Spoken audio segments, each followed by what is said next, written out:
तो हेलो दोस्तों, welcome back to YouTube channel. मेरा नाम है प्रशांत और आप देख रहे हैं ब्राइट कोड एक्स। तो आज के इस वीडियो में हम लोग बहुत ही इंपॉर्टेंट चीज सीखने वाले हैं। हम लोग सीखने वाले कि रिएक्ट को हम लोग फॉर्म को रिएक्ट की मदद से कैसे हैंडल कर सकते हैं। हम लोग एकदम जीरो लेवल से उठाएंगे और उसको एडवांस लेवल पे कंप्लीट करेंगे, जो रियल लाइफ में रियल प्रोजेक्ट में काम होता है, जो प्रोडक्शन लेवल पे काम होता है, उस तरीके पे हम लोग जाएंगे। ठीक है, तो अभी के लिए फिलहाल अभी मैं आपके साथ स्क्रीन शेयर करता हूँ। हम लोग एक बेसिक से स्टार्ट करेंगे, थोड़ा सा थ्योरी भी समझ लेंगे किस तरीके से वर्क कर रहा है। ज्यादा थ्योरी नहीं करेंगे, मुझे थ्योरी खुद भी पसंद नहीं है, हम प्रैक्टिकल ज्यादा करेंगे, पर थ्योरी थोड़ा समझना जरूरी है।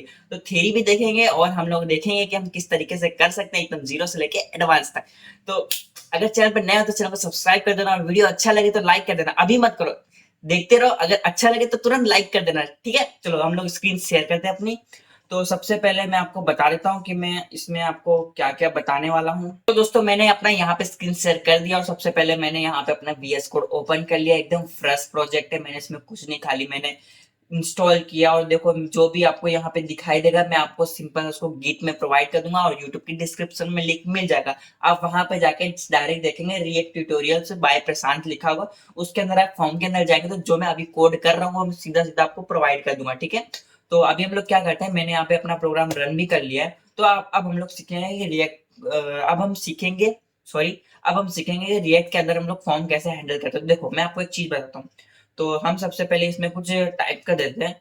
हम लोग टाइप कुछ इस तरीके से करेंगे, ते how to handle form in, okay, और यहाँ पे लिख दूंगा रिएक्ट। ओके, और इस जगह पे थोड़ा इसको सही से टेक्स्ट कर देते हैं। Okay okay, how to handle form in react. तो ठीक है, how to handle form react में हम लोग दो तरीके से फॉर्म को हैंडल कर सकते हैं। आप बोलोगे दो तरीके से कैसे होते हैं यार, हम तो एक ही तरीका सीख के आए। अगर नहीं भी सीखेगा तो कोई दिक्कत नहीं, मैं दोनों बता दूंगा, उसमें टेंशन क्या लेना इतना। तो देखो, हम सिंपल से एक काम करेंगे। हम यहाँ पे पहले एक एरो बनाते हैं। रिएक्ट में हम लोग दो तरीके से फॉर्म को हैंडल करेंगे। तो सबसे पहला है हमारा, अरे भाई ये वाला नहीं चाहिए मेरे को, हम इसको दो तरीके से हैंडल करेंगे। तो सबसे पहले हम यहाँ पे बनाएंगे और हम इसको नाम दे देंगे। इसको नाम हम लोग देंगे, इसको हम लोग कहते हैं कंट्रोल कंपोनेंट। ठीक है, कंट्रोल कंपोनेंट। और दूसरा तरीका जो होता है हमारा, दूसरा तरीके से हम उसको कह सकते हैं, दूसरा तरीका होता है जिसको हम लोग कहते हैं अनकंट्रोल कंपोनेंट। तो हम दोनों देखने वाले हैं किस तरीके से वर्क होता है, हम सबको अच्छे से समझेंगे। ओके, तो देखते रहना तभी समझ में आएगा, ऐसे देखते रहोगे तो समझ में नहीं आएगा। ठीक है, uncontrol component. Okay, uncontrol component हम लोग देखेंगे। अब ये कंट्रोल कंपोनेंट और अनकंट्रोल कंपोनेंट होता क्या है, ठीक है, बात को समझना। कंट्रोल कंपोनेंट और अनकंट्रोल कंपोनेंट होता क्या है। तो कंट्रोल कंपोनेंट मतलब होता है जो हमको रिएक्ट प्रोवाइड करता है। जैसे कि ये कंट्रोल कंपोनेंट रिएक्ट ही प्रोवाइड करता है। जैसे कि हम पिछले वीडियो में देखते हुए आए, स्टेट हो गया, प्रॉप्स हो गया और कंपोनेंट्स हो गए, वो सारे अपने को रिएक्ट ही प्रोवाइड करता है। तो ये हम लोग कंट्रोल कंपोनेंट रिएक्ट के अंदर यूज होता है। ठीक है, और ये हमारा है अनकंट्रोल कंपोनेंट। अनकंट्रोल कंपोनेंट मतलब होता है कि हम लोग जो डोम की मदद से करते हैं उसको हम लोग अनकंट्रोल कहते हैं। ठीक है, मैं इधर पे लिख देता हूँ आपको समझने के लिए। जो कंट्रोल कंपोनेंट होता है वो भाई साहब किसके लिए होता है, जैसे कि हम यहाँ पे लिख देते हैं यूज, मतलब जैसे कि स्टेट हो गया, कंपोनेंट हो गया, ओके, और प्रॉप्स हो गया, मतलब रिएक्ट की जितनी भी चीजें हैं सब। ओके, ठीक है, रिएक्ट की जितनी भी चीजें हैं सब। और अनकंट्रोल मतलब क्या होता है, अनकंट्रोल मतलब होता है भाई साहब कि ये कह रहे हैं कि हम भाई यूज स्टेट चीज से नहीं करेंगे काम, हम अपना करेंगे डोम से, डॉक्यूमेंट ऑब्जेक्ट मॉडल से हम काम करेंगे। ओके ठीक है, इतना तो समझ में आया। तो अच्छा, तो इसको यूज कैसे करते हैं। अगर जैसे हम लोग बेसिक में HTML फॉर्म हैंडल करते हुए आए हैं उसी तरीके से हैंडल किया जाता है क्या, नहीं। ट्राई करें क्या, चलो ट्राई करते हैं। कुछ एक्सपेरिमेंट करना जरूरी होता है यार, यही तो होता है वेब डेवलपमेंट में, इस पे एक्सपेरिमेंट करना जरूरी होता है। तो हम सिंपल सा W3 स्कूल में हम लोग क्या करेंगे, W3 छोड़ो, हम लोग ऐसे HTML फॉर्म लिख देते हैं, फॉर्म हैंडलिंग। तो हमारे पास W3 स्कूल की वेबसाइट आ जाएगी, तो हम उसमें जाएंगे और ट्राई में करेंगे। और सिंपल सी बात है, ये फॉर्म काम कर रहा है परफेक्ट, हम इसी से ही कोड उठाएंगे। ठीक है, आपको समझना पड़ेगा, हम यहीं से ये फॉर्म को कॉपी कर रहे हैं। ठीक है, मैंने यहां से कर दिया फॉर्म को कॉपी, अपने VS कोड में जाते हैं और इस div को हटा के मैं यहाँ पे फ्रेगमेंट्स लगा लूंगा और फ्रेगमेंट्स लगाने के बाद मैं पेस्ट कर दूंगा। तो भाई साहब यहाँ पे तो आगे बहुत ढेर सारी एरर। ये एरर नहीं है, ये एक्चुअली क्या है, इसको एरर नहीं कहते, ये क्लोज नहीं हो रहा। देखो मैं आपको समझाता हूँ। फिलहाल मैं एक ही इनपुट रखता हूँ, ठीक है, मैं दूसरे इनपुट को हटा देता हूँ अभी के लिए, आगे जरूरत पड़ेगी तो ले लेंगे। तो मैंने यहाँ पे लेबल ले लिया। देखो मैं आपको दिक्कत बताता हूँ, जूम कर देता हूँ। यहाँ पे क्या है, br को सेल्फ क्लोज करना पड़ता है, और देखो यहाँ पे इनपुट में भी सेल्फ क्लोज लगानी है और br में भी सेल्फ क्लोज लगानी है, ठीक है। अब एक चीज और छूट रहा है, नीचे इनपुट लगा उसमें भी सेल्फ क्लोज लगा देंगे, खत्म ना, एरर खत्म हो गया। इसको फॉर्मेट कर लेंगे फॉर्मेट डॉक्यूमेंट से, और सिंपल सा हम इसको रन करके देखते हैं कि रन हो रहा है। ओके, सब परफेक्ट है।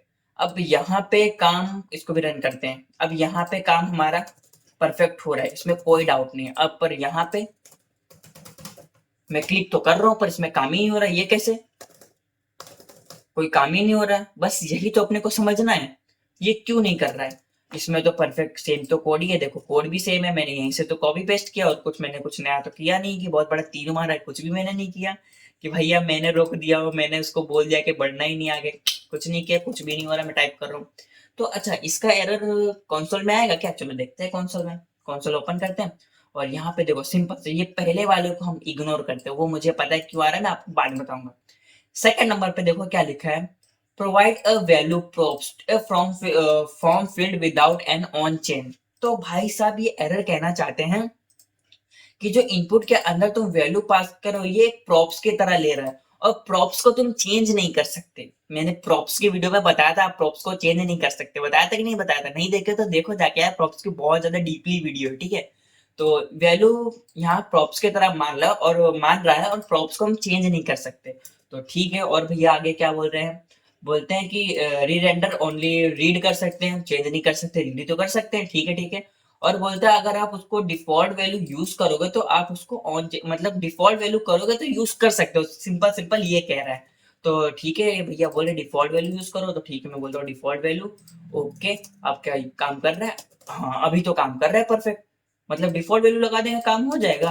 हाँ डिफॉल्ट वैल्यू से काम तो हो जाएगा, बट ज्यादातर लोग डिफॉल्ट वैल्यू यूज नहीं करते, क्योंकि जब हम लोग कुछ अपडेट करते हैं तो बाई डिफॉल्ट वैल्यू हम उसमें ऐड करते हैं, तो हम इसी के अंदर ऐड करते हैं, तो हम इसका यूज इसलिए करते हैं, ना कि इसके लिए।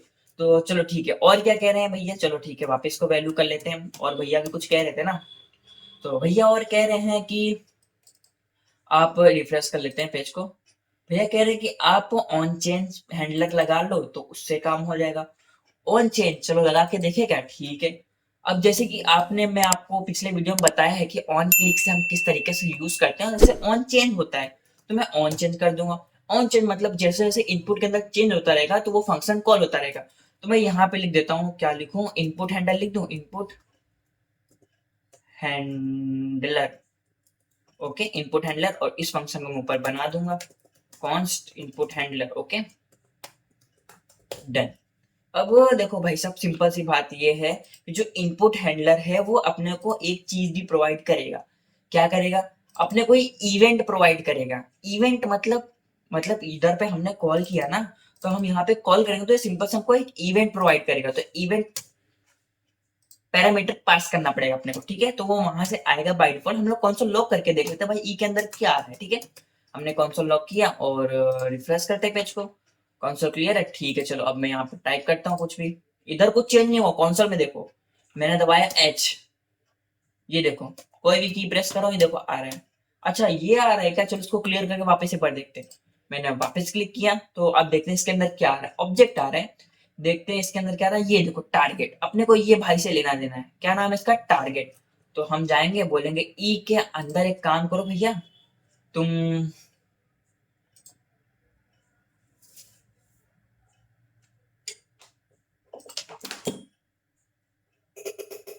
एक मिनट लगता, कंप्यूटर बहुत ज्यादा हीट हो गया, फैन ऑन कर देता हूँ।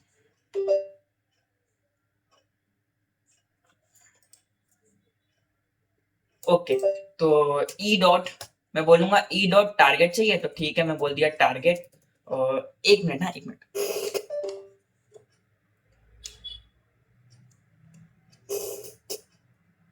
मैंने बोला ई डॉट टारगेट, बोलेगा ठीक है काम हो गया, ठीक है। अभी देखो ई डॉट टारगेट, ठीक है। अब मैं यहाँ पे कंसोल कर क्लियर करता हूँ, यहाँ पे आके रिफ्रेश करता हूँ, टाइप करता हूँ यहाँ पे मैं टाइप किया तो देखो हाँ टारगेट में क्या है, इनपुट आया, ठीक है इनपुट आया, बट अपने को इनपुट नहीं चाहिए, अपने को तो वैल्यू चाहिए ना, ठीक है कोई दिक्कत नहीं, आप यहाँ पे टारगेट के बाद आप यहाँ पे डॉट करके वैल्यू लिख दो तो ये आ जाएगी वैल्यू, और इसको फॉर्मेट डॉक्यूमेंट कर लेते हैं।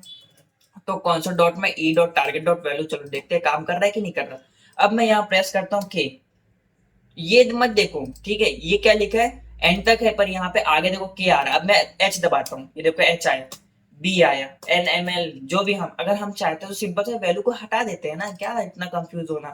तो मैं इसको वैल्यू को एम्प्टी कर देता हूँ, मैं रिफ्रेश करता हूँ। अब मैं देखो कुछ भी टाइप करूंगा, बी टाइप किया, एन टाइप किया, जी एच जे वाई, जो भी टाइप करो यहाँ पे सब आ रहा है, मतलब हाँ ये बात तो हो गई, मतलब अपने को वैल्यूज तो मिल रही है, ये प्रॉब्लम तो सॉल्व हो गई। बट इसका क्या, हमको यहाँ पे तो वैल्यू प्रॉप्स के जैसा यूज हो रहा है। तो हम एक काम कर सकते हैं कि हम लोग स्टेट बना लेंगे। स्टेट से क्या करेंगे देखते हैं, चलो मैंने यहाँ पे एक कॉन्स्ट करके एक नेम नाम का एफ नेम बना देता हूँ, एफ नेम, और सेट एफ नेम बना दिया, जो कि हमारा रहेगा यू स्टेट। ओके, मैंने यहाँ पे इंपोर्ट भी कर लिया, by default US code import कर ही देता है। और सिंपल सा मैं यहाँ पे नाम लिख देता हूँ राइट कोड। ओके, तो राइट कोड मैंने यहाँ पे लिख दिया। अब मैं एफ नेम को क्यों ना यहीं पे पास कर दूं वैल्यू की जगह पे, क्योंकि यही तो चेंज होगा ना, मैं वैल्यू की जगह पे यहाँ पे पास कर दिया एफ नेम। अभी देखते हैं आप कुछ हुआ, पेज को जाके रिफ्रेश, तो हाँ राइट कोड आ तो गया। टाइप करके देखे काम होता है कि नहीं, कोई काम नहीं हो रहा। ये देखो राइट कोड ई तक एंड हो रहा है, पर यहाँ पे मैं कोई की प्रेस कर रहा हूँ तो कंसोल लॉग आ रहा है, ये देखो ठीक है। तो राइट कोड तो काम कर रहा है। तो अभी राइट कोड को हटा के अगर मैं एम्प्टी रखूं तो क्या होता है, अपने को वैल्यूज मिल रही, ठीक है इतनी बात क्लियर हो गई। बट अपने को वैल्यू चेंज भी करनी है, तो सिंपल सी बात है ना, अपने को वैल्यू मिल ही रही, तो मैं यहाँ पे सेट नेम कर दूंगा। सेट नेम में क्या पास करेंगे, e dot target dot value, खत्म, e dot target dot value. और कंसोल लॉग को हटा देते, जरूरत है नहीं, ठीक है। और एक काम करते हैं, इधर पे हम क्या करते हैं, कंसोल लॉग कर देते हैं किसको, नेम को, एफ नेम को। क्यों यहाँ पे कंसोल लॉग क्यों किया, इनपुट के बाहर, हाँ भाई मैंने तुमको बताया था ना, स्टेट की वैल्यू अगर चेंज होती है तो हमारा कंपोनेंट पूरा री रेंडर होता है। अगर आपने ये वीडियो नहीं देखा है तो मैंने बहुत ज्यादा डीपली में वीडियो बताया, उसका आपको आई बटन में लिंक मिल जाएगा, वहां से जाके देख सकते हैं। पहले वो देख लो कि किस तरीके से कंपोनेंट री रेंडर होता है, सारे फंक्शनैलिटी को समझो। यू स्टेट मैंने यू स्टेट में बहुत ज्यादा डीपली बताया हुआ री रेंडरिंग के बारे में, तो उसको जरूर ध्यान से देखना। तो यहाँ पे मैंने सेट नेम कर दिया और इधर मैंने एफ नेम को कंसोल कर दिया, ठीक है। अभी रिफ्रेश करते हैं, देखते हैं। अब मैं यहाँ पे लिखता हूँ राइट कोड, तो देखो यहाँ पे आ गया ना। अभी ये रहा ऐप, ये लाइन नंबर किससे आ रहा है, 8 से आ रहा है, तो ठीक है 8 पे राइट राइट, ये तो परफेक्ट है। पर भैया ये दो क्यों आ रहा है, ये हुक डॉट जीएस क्या है ना, हमने तो एक ही बार कौन सा डॉट लिखा था। अब मैं यहाँ कुछ लिख रहा हूँ तो 2 बार आ रहा है, ये देखो 2 बार क्यों आ रहा है। 2 बार इसलिए आ रहा है भाइयों कि हमने क्या किया है, जो हमारा मेन है यानी इंडेक्स डॉट जेएस, यहाँ पे आप देखना, आपको यहाँ पे स्टिक मोड दिखाई देगा, इसको सिंपल से जाके यहाँ से हटा देना। ये सिर्फ डेवलपमेंट में काम आता है, प्रोडक्शन में इसका कोई यूज नहीं होता। तो मैं इसको कर देता हूँ फॉर्मेट। अभी देखते हैं, ट्राई ट्राई करते हैं। अभी मैं यहाँ लिखता हूँ राइट कोड, परफेक्ट सही काम कर रहा है, कोई दिक्कत नहीं है। तो अपने को क्या चाहिए, सबमिट क्लिक करने पे वैल्यू चाहिए ना, तो ठीक है कोई दिक्कत नहीं। अब एक काम करते हैं, चलते अपने फॉर्म पे, और ये एक्शन की तो जरूरत है नहीं, अपने कौन सा पीएचपी कर रहे हैं। तो हम बोलेंगे ऑन सबमिट, जब फॉर्म सबमिट हो तो एक फंक्शन कॉल कर दो जिसको हम बोलेंगे submit handle. Okay, submit handle को मैं यहाँ पे फंक्शन बना लूंगा, कॉन्स्ट सबमिट हैंडल। ओके, अब सबमिट हैंडल तो मैंने बता दिया, अब अपने को कंसोल लॉग करना है, तो कंसोल लॉग करके देख लेते हैं। तो मैंने कंसोल लॉग कर लिया, किसको, एफनेम को। और ये एफनेम को कंसोल लॉग ब्लॉक हटा देते हैं अपने, इसका कोई काम नहीं, जब बटन पे क्लिक होगा तब कंसोल लॉग दिखाई देगा।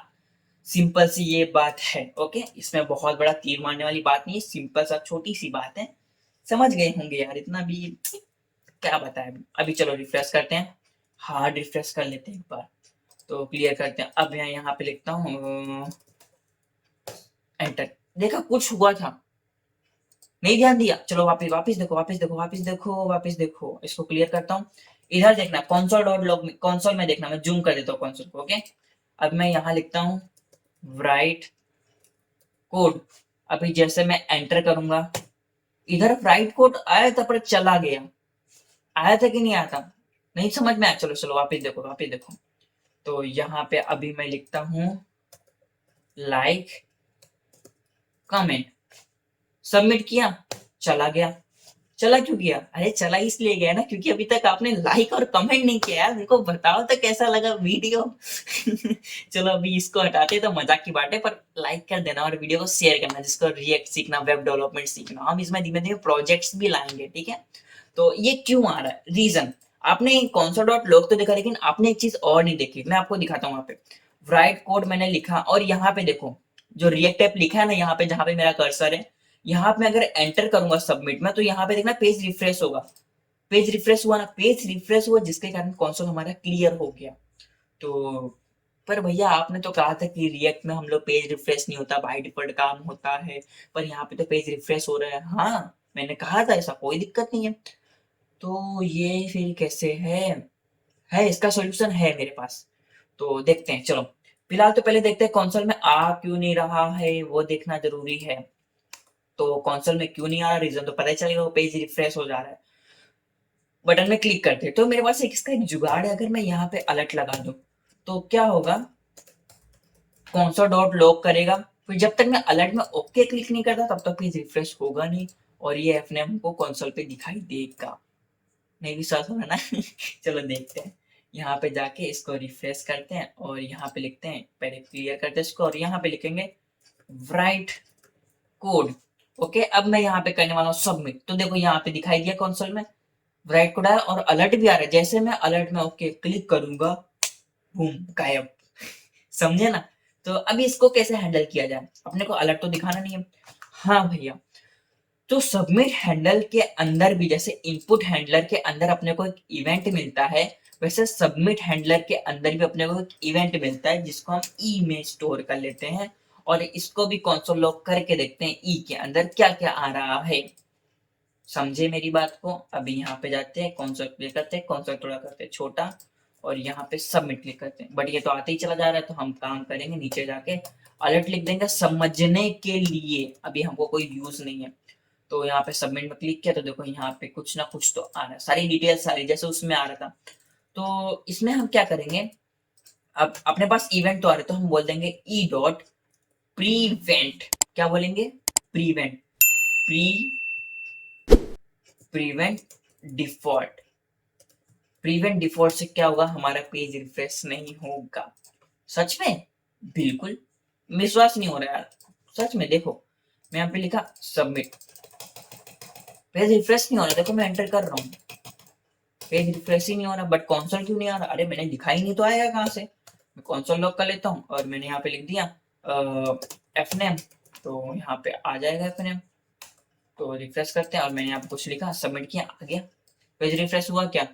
नहीं। वैल्यूज भी आ रही है जो भी अपने को चाहिए, सब भी काम कर रहा है, पेज भी रिफ्रेश नहीं हो रहा, बस यही तो चाहिए था ना अपने को। हम्म, ये काम तो हो गया बढ़िया।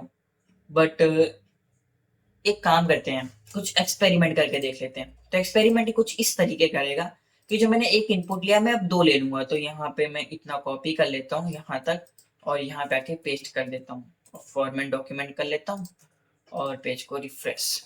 तो ये हमारा फर्स्ट नेम, और थोड़ा थोड़ा मॉडिफाई कर देते हैं, इधर पे रहेगा लास्ट नेम। ओके, और आईडी की जरूरत तो है नहीं, तो इधर से मैं हटा ही देता हूँ, वो तो हमने इधर से कॉपी किया था ना, वही आ गया। अभी नेम की जरूरत तो अभी है नहीं, आगे पड़ेगी तो मैं बताऊंगा। और वैल्यू है, तो वैल्यू तो एफ नेम देंगे नहीं, तो अपने को एक स्टेट भी बनाना पड़ेगा। तो हम कॉन्स्ट ले लेंगे और यहाँ पे दे देंगे L name, sorry L name, और यहाँ पे सेट एल नेम मतलब लास्ट नेम, और यू स्टेट बना देंगे इसको। यू स्टेट हमारा रहेगा क्या रहेगा, स्ट्रिंग में रहेगा, तो ठीक है स्ट्रिंग रहेगा। और जो एल नेम है इसको मैं यहाँ पास कर दूंगा दूसरे वाले इनपुट पे। तो मैंने एल नेम पास कर दिया। ओके, ये मैंने एल नेम पास कर दिया, अपने को सेट भी तो करना है ना। तो हम यहाँ अगर सेट कर दे तो एल नेम को यहाँ पे अगर सेट कर देंगे ई डॉट टारगेट डॉट वैल्यू, तो सिंपल सी बात है, वो तो जाना चाहिए। चलो देखते हैं, अभी होने वाला है जादू। जादू मतलब अगर मैं यहाँ लिखूंगा राइट तो नीचे भी टाइप हो रहा है, कुछ लिखूंगा तो इधर टाइप दोनों जगह हो रहा है। अच्छा नीचे नहीं, अगर मैं नीचे भी लिखूं तो ऊपर भी टाइप हो रहा है। क्यों ऐसा? तो ऐसा इसलिए हो रहा है मेरे दोस्त, तो ये इसलिए हो रहा है क्योंकि हमने इनपुट में ऑन चेन में इनपुट हैंडल लगा के रखा है और इसमें भी हमने इनपुट हैंडलर लगा के रखा है। जो जब ये फंक्शन दोनों में से किसी में भी कॉल होता है तो हमारा ये दोनों प्रॉपर्टीज चल जाती है। तो अब क्या करें, ये तो प्रॉब्लम हो गई। तो इस प्रॉब्लम का भी सोल्यूशन है यार, सिंपल सा। तो इस प्रॉब्लम का सोल्यूशन ये है कि हम इसका नाम चेंज कर देंगे फंक्शन का। तो यहाँ पे लास्ट, अब यहाँ पे मैंने क्या कर दिया, इनपुट हैंडलर लास्ट, और यहाँ पे मैं इसको अलग से डिफाइन कर लेता हूँ, कॉन्स्ट इनपुट हैंडलर लास्ट, और यहाँ पे जाके और इस ई को मैं यहाँ पास कर देता हूँ, ये एक अलग इवेंट, और एल नेम को मैं यहाँ पे डाल देता हूँ। Done, format document okay. तो इससे क्या हमारा काम हो जाएगा? हाँ 100% हो तो जाना चाहिए, देखते हैं। रिफ्रेश, और रिफ्रेश करना है भाई, कौन सा क्लियर। अब यहाँ पे लिखते हैं राइट, गुड, परफेक्ट, काम तो कर रहे हैं। बट इसमें एक दिक्कत और है यार। दिक्कत क्या, दिक्कत को समझो। अभी अपने पास कितनी फील्ड है? 2 फील्ड है, ठीक है। अपने पास 2 फील्ड है, कल को अपने पास 10 फील्ड हुई तो क्या हर जगह में हम ऑन चेन हर जगह इनको जो मेथड के नाम है उनके अलग अलग मेथड बनाते रहेंगे? अब जैसे अपने पास इनपुट में 10 फील्ड है, मतलब 10 फील्ड है, तो क्या मैं 10 बार फंक्शन बनाने बैठूंगा? नहीं ना, मैं 10 बार फंक्शन बनाने थोड़ी ना बैठूंगा। इतना तो यार कोड बहुत ज्यादा लेंथी हो जाएगा, अपने को ये थोड़ी चाहिए। तो अपने क्या करेंगे कि अपने एक चीज और कर सकते हैं। जो हमने ये इनपुट के अंदर एक फंक्शन लगाया, हम सबके अंदर बस यही फंक्शन कॉल करेंगे। तो अभी तो हमने वही किया था ना भैया पहले, तो वो तो तब तो दिक्कत दे रहा था, हाँ दिक्कत दे रहा था, बट वो समझ नहीं पा रहा था कि आपको किस में टारगेट करें। तो अब क्या करें? तो अब ये करेंगे, तो ये वाला था, इसको हटा देते हैं, इसको हम लोग कट करके यहीं पे डाल देते हैं, हटा ही देते हैं फिलहाल। तो अभी मुझे जरूरत लग नहीं रही इसकी, इनपुट लास्ट की, ओके ठीक है। अभी क्या हो रहा है सिंपल से समझते हैं, इनपुट हैंडल लगा है, इसको भी कॉपी करके यहाँ पेस्ट कर देंगे। तो एक ही मेथड दोनों में लगा है और यही मेथड के अंदर सेट नेम कर रहा है, सेट वैल्यू हो रही है। तो अब इसको टारगेट कैसे किया जाए? अपने को एक में सेट करनी है। तो इसको टारगेट कुछ इस तरीके से कर सकते हैं। हमको यहाँ पे नेम प्रोवाइड करना पड़ेगा, जैसे कि ये यहाँ पे मैं नेम प्रोवाइड करता हूँ, मैं बोलता हूँ ये एफ नेम है। मैंने क्या बोला? ये एफ नेम है। तो इससे क्या फायदा है? फायदा, इससे बहुत फायदा है यार। यहाँ पे इसको कमेंट कर देता हूँ फिलहाल के लिए कमेंट करता हूँ, यहाँ पे console डॉट लॉग करता हूँ, और यहाँ पे मैं क्या करता हूँ, ई तो अपने पास आ ही रहा है, ई से हम लोग टारगेट करेंगे, टारगेट, और हम वैल्यू की जगह हम यहाँ क्या लिखेंगे? नेम लिखेंगे। ठीक है, अब देखते हैं इसमें क्या आ रहा है। तो रिफ्रेश करते हैं, क्लियर करते हैं। अब मैं यहाँ टाइप कर रहा हूँ तो कुछ फटा, एस इज नॉट डिफाइंड, लगता है कहीं गलती से मैंने एस लिख दिया था। होती रहती है, छोटी मोटी मिस्टेक होती रहती है। अब मैं यहाँ पे लिखूंगा आर, कुछ भी लिख रहा हूँ, कौन सा कॉल हो रहा है? F name. मतलब ये अपने को पता चल गया कि ये बंदा अपने को एफ नेम ला के दे रहा है। तो हम सिंपल से यहाँ पे एक कंडीशन डाल सकते हैं ना, ऐसे करके इफ करके हम लोग जो ये इधर पे हमने लिखा है ना, और इसके अंदर हम यहाँ डाल देंगे इफ, और क्या आ रहा था? एफ नेम आ रहा था ना, ये देखो एफ नेम आ रहा था। तो मैं यहाँ पे बोल दूंगा कि भाई जिसका नाम क्या हो, एफ नेम हो, जिसका नाम एफ नेम हो, तो तुम उसमें क्या कर दो, सेट एफ नेम कर दो। एफ नेम कहाँ से आएगा? ई dot target dot value. Simple, एक ही मेथड से काम कर रहा है। तो मतलब जब नेम होगा तो ये मेथड कॉल होगा, अगर एल नेम होगा तो वो कॉल होगा। तो हम काम करते हैं ऐसे, हम लोग लास्ट नेम में भी कर लेते हैं। तो यहाँ पे जाते हैं, इसको भी नेम प्रोवाइड कर देते हैं। यहाँ पे मैंने बोल दिया एल नेम, और एल नेम मैंने लिख दिया। अब यहाँ पे जाके भी कंडीशन लगा देते हैं, इफ में अपना क्या, ई dot target dot name, name, और किसके इक्वल होना चाहिए? नेम, एल नेम के। अगर एल नेम के इक्वल है तो तुम क्या कर दो, सेट एल नेम कर दो। एल नेम में क्या सेट करना है? कुछ नहीं भैया, जो ई डॉट टारगेट डॉट में जो वैल्यू पड़ी है वो सेट कर दो, और कुछ नहीं। अब देखो, बहुत ही ज्यादा सिंपल है यार, बहुत ही ज्यादा सिंपल। क्या हुआ है, हर जगह एक ही मेथड लगा है, इनपुट हैंडलर। उस इनपुट हैंडलर के अंदर मैंने डिक्लेयर कर दिया, और मैं यहाँ पे कंडीशन दे रहा हूँ, एफ नेम ये हो तो ये, एल नेम हो तो ये कॉल हो जाए। ठीक है, ट्राई करते हैं, काम हो रहा है बढ़िया। तो यहाँ पे लिखते हैं राइट, और यहाँ पे लिखते हैं कोड, परफेक्ट काम करे, एक नंबर एक नंबर। यही तो मैं समझा रहा था ना। अब ये एल नेम कहाँ से प्रिंट हो रहा है, मैंने कहीं कंसोल करके रखा है क्या? ओके, अब हो गया अपना काम परफेक्ट, इसकी भी जरूरत है नहीं। ठीक है, अब आप बोलोगे ये सब तो ठीक है ट्विस्ट पे ट्विस्ट आता जा रहा है, ट्विस्ट पे ट्विस्ट, मतलब एकदम मजा ही आ जा रहा है। तो अब इसमें क्या हुआ, मैंने इसको तो हैंडल कर दिया, ठीक है, अब मैं एक ही जगह एक ही मेथड के अंदर सब कर रहा हूँ। बट अगर मेरे पास कल को 50 फील्ड हुई तो मैं 50 बार यूज स्टेट बनाने बैठूंगा क्या? अरे चलो ठीक है 10 ही मान लो यार तुम, तो मैं क्या 10 बार यूज स्टेट बनाने बैठूंगा? 10 मेरे पास स्टेट होंगे? इतना पागल तो मैं हूं नहीं कि मेरे पास इतना फालतू टाइम पड़ा है, और मेरे पास ऐसा भी नहीं कि बहुत ज्यादा स्पेस है तो मैं कोड एकदम भर दूं खिचड़ी के जैसे। ऐसा नहीं करेंगे। तो हम इसका भी तरीका देखेंगे, तो इसका हम किस तरीके से हैंडल कर सकते हैं। तो इसके लिए हम ऑब्जेक्ट के थ्रू भी हैंडल कर सकते हैं, ऑब्जेक्ट के थ्रू कर सकते हैं, क्योंकि हम लोग डेटा भेजेंगे तो ऑब्जेक्ट में भेजेंगे। तो उसको किस तरीके से करते हैं, तो चलिए अब हम लोग वो देखते हैं।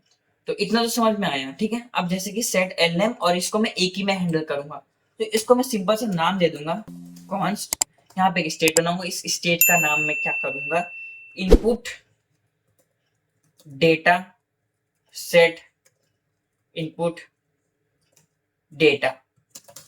टेंशन मत लो, कोई भी नाम रख सकते हो, मेरे को ये दिमाग में आया तो मैंने ये लिख दिया ऐसा नहीं कि भाई यही लिखना जरूरी है। तो भाई साहब ये मैंने लिख दिया इनपुट डेटा और सेट इनपुट डेटा, ओके।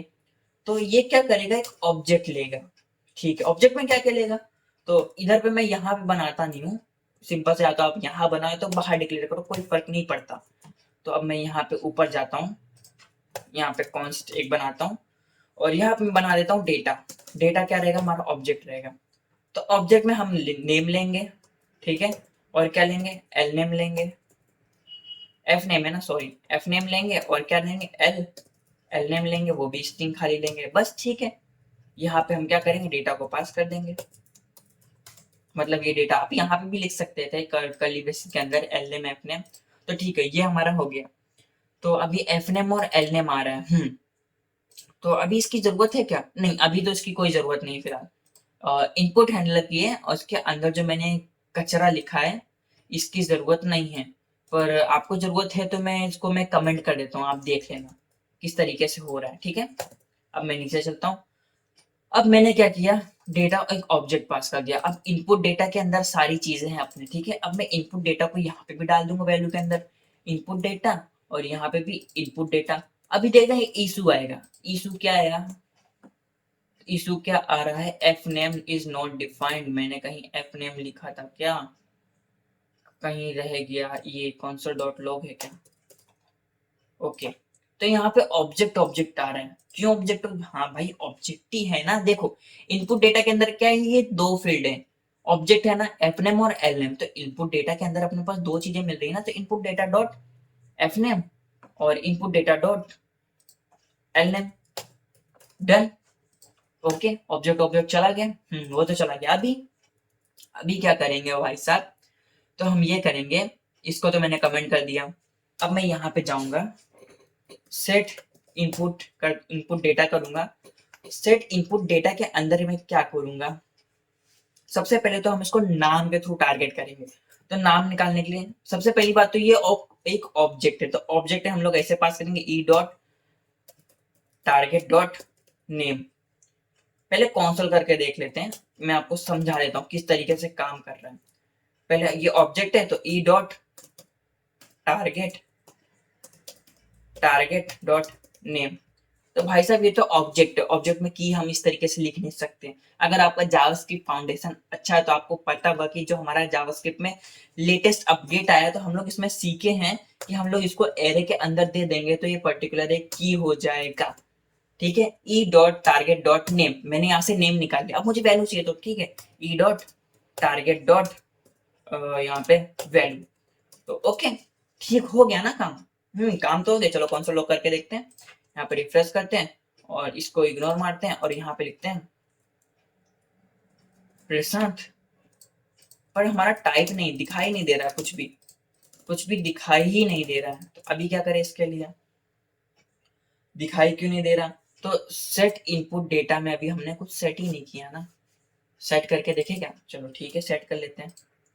तो अभी सेट करने की जरूरत नहीं, मैं तो आपको समझा रहा था सिर्फ, देखो यहाँ पे मैं चेंज करो तो यहाँ पे अपने को एफ नेम एल नेम, ये मैंने क्लिक किया, देखो यहाँ पे टारगेट हो रहा है। एफ नेम में क्लिक करो तो यहाँ पे एफ नेम आ रहा है, एल नेम में क्लिक करो तो यहाँ पे एल नेम आ रहा है। मतलब कि अपने को पर्टिकुलर किस जगह पे करना है वो अपने को मिल गया है। तो अभी मैं क्या करूंगा, तो हमने भाई साहब पहले वाली वीडियो में जितना हमने आपको डीप में बताया था कि स्प्रेड ऑपरेटर क्या काम करता है, हमने पीछे वीडियो में बहुत ज्यादा डीपली में पढ़ा है, एरे ऑब्जेक्ट सबके साथ हमने स्प्रेड ऑपरेटर का यूज करके देखा है। अगर आपने वो वीडियो भी नहीं देखा है तो आई बटन में मिल जाएगा, आप उसको भी जरूर देखना। ठीक है, तो स्प्रेड ऑपरेटर में क्या करेगा, जो हमारी पुरानी वैल्यू ना उसको स्टोर करके रखेगा और जो नई वैल्यू आ रही है उसको ऐड करता जाएगा। तो किस तरीके से होगा, तो मैं यहाँ पे 3 डॉट लगा दूंगा और हमारा पूरा डेटा किसके अंदर आ रहा है, इनपुट डेटा के अंदर, और यहाँ पे लगा दूंगा कोमा। तो भाई साहब हो गया हमारा काम परफेक्ट। चलो एक बार देखते हैं, यहाँ पे लिखता हूँ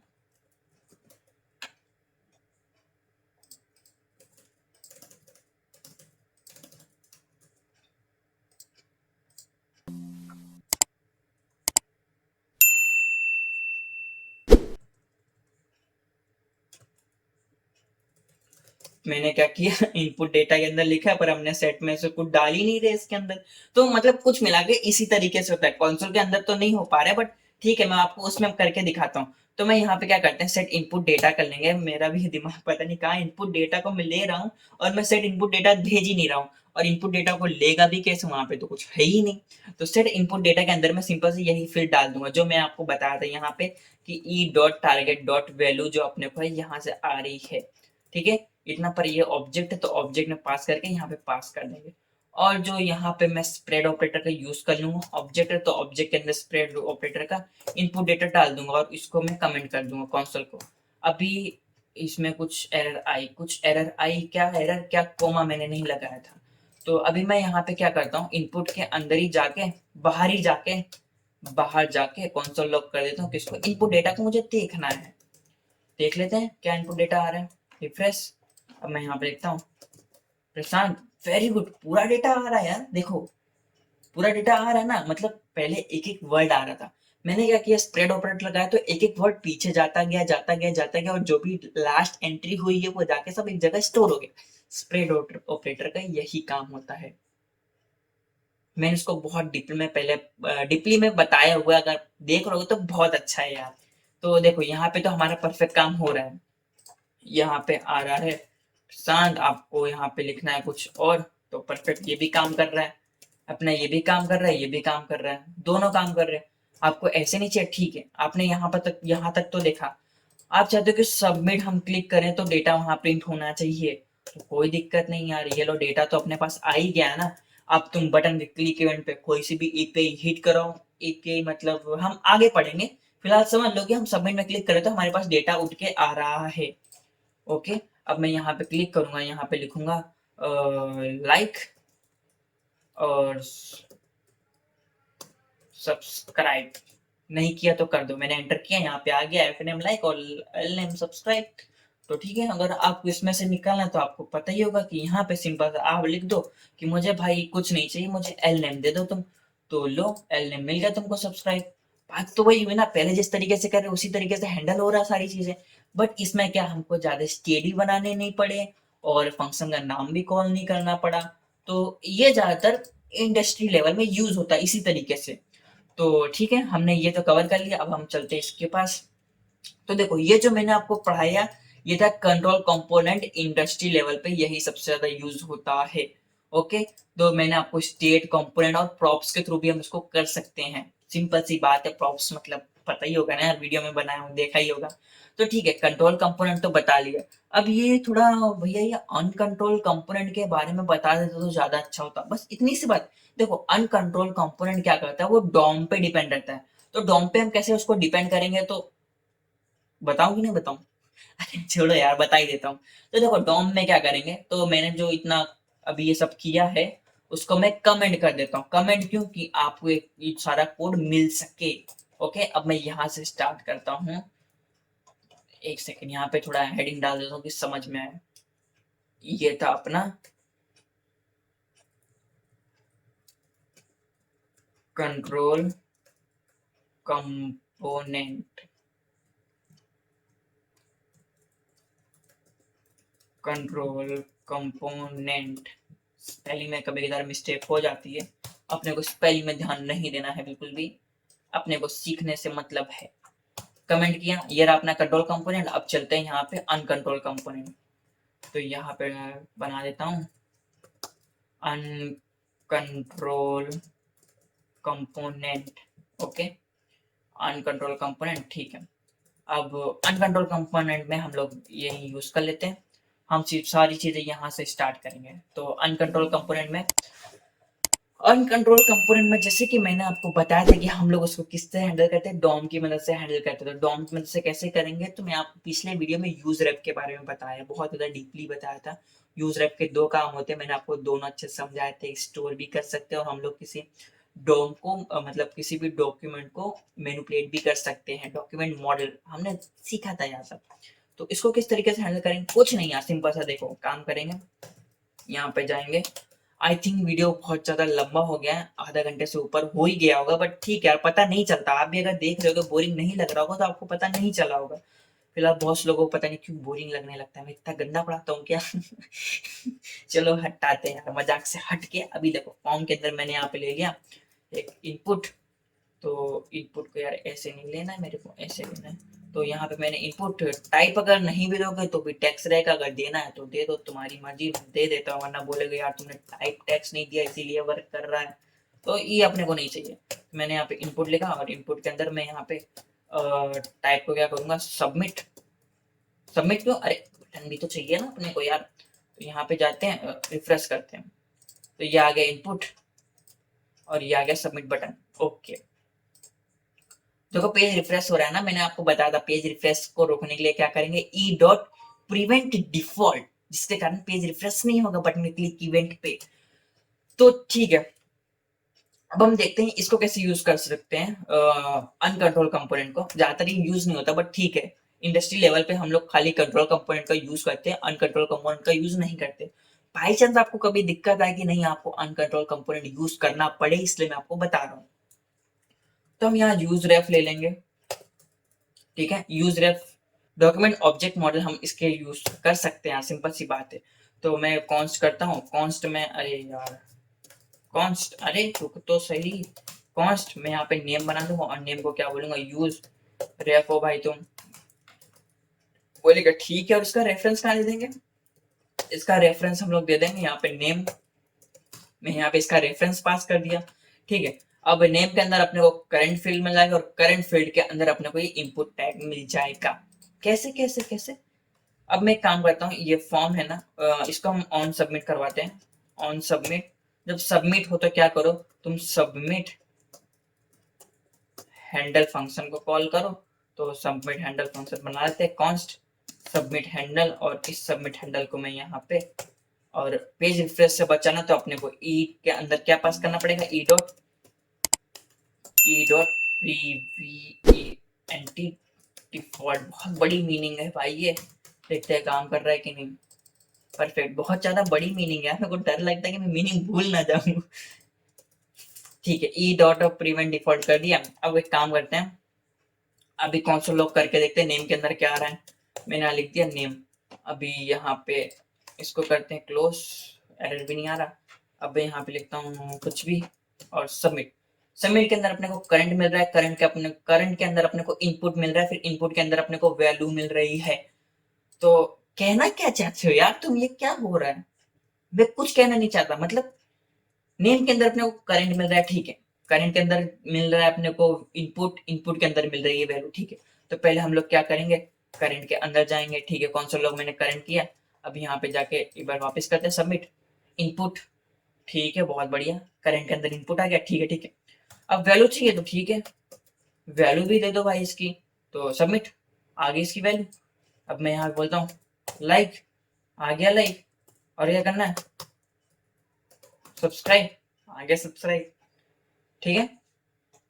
तो आपको ये चीज तो समझ में आ गई, बट आप बोलोगे, आपके दिमाग में एक चीज आ रही होगी कि ये जो मैं लिखा, जब मैं सबमिट क्लिक करूं तो ये क्लियर हो जाना चाहिए, ऐसा क्यों, इसमें नहीं, ऊपर वाले में बता देता हूँ कैसे करते हैं। इसकी तो अभी मैं चर्चा इतनी डीपली नहीं करूंगा क्योंकि ये ज्यादातर यूज नहीं होता है, मैं आपको खाली बता रहा था कि किस तरीके से किया जाता है। तो हम ऊपर जाएंगे, इसको वापस अनकमेंट कर लेंगे, तो आ गया हमारा पूरा वापस। इसमें क्या दिक्कत थी, मैं कुछ लिख रहा हूँ, सबमिट कर रहा हूँ तो डेटा तो आ रहा है। मैं एक फिलहाल प्रिंट कर रहा था आपको दिखाने के लिए, मैं इसको हटा देता हूँ। कहोगे कौनसोल कौनसोल एल नेम नहीं, अपने को दोनों चीज चाहिए। तो सबमिट करते हैं तो देखो एफ नेम एल नेम दोनों आ रहा है, बट इधर से डेटा गायब भी तो होना चाहिए ना यार। अब यूजर बार बार क्लिक करता रहेगा तो होता ही रहेगा, डेटा गायब ही नहीं हो रहा। तो इसका सोल्यूशन भी है, बहुत सिंपल। तो देखो जैसे यूजर सबमिट में क्लिक करेगा, सबमिट में क्लिक होने के बाद अपने को क्या कर देना है, जो सेट इनपुट है, इनपुट डेटा के अंदर। अभी देखो आप सोच रहे हो कि ये मैंने अलग से डेटा बनाया तो इसका यूज हम इसका यूज यही कर लेंगे ना, डेटा यहाँ पे पास कर देंगे तो जो भी वैल्यू आएगी वो मतलब एम्प्टी हो जाएगी, सिंपल सी बात है। वरना यहाँ पे जाके सिंपल सा ऐसे मैनुअली भी लिख सकते थे कि एफ नेम जब हो तो उसको 0 कर दो सबमिट होने के बाद, फिर जो एल नेम है उसको भी 0 कर दो सबमिट होने के बाद। ठीक है, मतलब एम्प्टी कर दो, स्ट्रिंग खाली कर दो। अभी मैं यहाँ पे लिखता हूँ कुछ, तो यहाँ लिखा राइट कोड, यहाँ पे लिखा सबमिट, गायब हुआ ना, वहां से चला गया। अच्छा आप जो पहले बता रहे थे वो कोई दिक्कत नहीं, पहले वाला भी सेम है, इसलिए मैंने अलग से बना ही दिया, मुझे पता था आगे जरूरत पड़ेगी। तो मैंने यहाँ पे डेटा लिखा और यहाँ पे जाके मैं वापस वैल्यू फिल करता हूँ, तो right code subscribe submit, right code subscribe आ गया, इधर से इनपुट फिल खाली हो गया। तो भाई साहब कुल मिला के हमने फॉर्म का बेसिक से लेके प्रो लेवल तक हमने सब सीख लिया किस तरीके से हैंडल कर सकते हैं। बट एक बहुत ही ज्यादा इंपॉर्टेंट चीज है कि जिसमें हम लोग वैलिडेशन सीखने वाले हैं। तो वैलिडेशन हम अभी के वीडियो में तो नहीं देखेंगे क्योंकि ऑलरेडी ये वीडियो बहुत ज्यादा लेंथी हो चुका है, तो हम इसको अगले वीडियो में रखेंगे। हम एकदम एडवांस लेवल का और देखेंगे किस तरीके से जो प्रोडक्शन लेवल पे वैलिडेशन लगता है, और नॉर्मल वैलिडेशन से लेकर उसका स्कीमा डिजाइन तक देखेंगे। मतलब हम लोग उसको पूरा निचोड़ देंगे फॉर्म को, टेंशन मत लो। आप पूरा एकदम अच्छे से वीडियो देखो और बेल आइकन दबा देना यार, जो भी अगर मैं वैलिडेशन वाला अपलोड करूँ सबसे पहले आपके पास बेल आइकन से नोटिफिकेशन और आप देख सको। और वीडियो अच्छा लगा है ना, सही में लगा है ना, तो लाइक भी कर दो यार, और वीडियो को शेयर भी करो। और अपना ट्विटर इंस्टाग्राम, और सबसे मेन बात, मैंने इसका जो भी सारा कोड है मैं आपको गिटहब में प्रोवाइड कर दूंगा। गिटहब में आपको कुछ नहीं करना, सिर्फ मैं आपको बता देता हूँ। गिटहब में जाना है तो यहाँ पे मेरा ये गिटहब है, आप नहीं जानते तो आप यहाँ पे मुझे गिटहब में फॉलो कर सकते हो। और यहाँ पे रिपोजिटरी के अंदर यहाँ पे आपको रिएक्ट ट्यूटोरियल बाय प्रशांत मिलेगा। यहाँ पे जाएंगे और सिंपल सी बात है, यहाँ पे आपको एक फॉर्म नाम का दिखाई देगा। अभी मैंने कुछ किया नहीं है, चलो आपके सामने उसको अपलोड कर ही देते हैं, टेंशन एक कम हो जाएगा। तो मैं यहाँ पे लिख देता हूँ फॉर्म 1 कंप्लीटेड, ओके। और यहाँ पे मैं कर देता हूँ प्लस, और इस जगह पे मैं कर देता हूँ कमिट एंड पुश। तो ठीक है, ये हमारा हो गया। अब आपको वहां पे फॉर्म नाम का फोल्डर दिखाई देगा, आपको सारे कोड वहां पे पब्लिक हो जाएगा, कोई टेंशन की बात नहीं है। तो हमारा हो गया होगा, यहाँ पे जाकर रिफ्रेश करते हैं पेज को, आपके पास ये देखो फॉर्म आ जाएगा। फॉर्म के अंदर जाएंगे तो जितना भी मैंने सब बताया है वो ऑलरेडी आपको सब इसके अंदर मिल जाएगा। आप यहाँ पे जाके प्रैक्टिस भी कर सकते हैं आराम से। ठीक है, तो अभी तक के लिए हम इतना ही रखते हैं। अगले नेक्स्ट वीडियो को ध्यान से देखना, हम लोग उसमें वैलिडेशन सीखना, तो उसको मिस मत करना। ओके, तो अभी तक इतना ही रखते हैं, अगले नेक्स्ट वीडियो मिलते हैं, तब तक के लिए गुड बाय।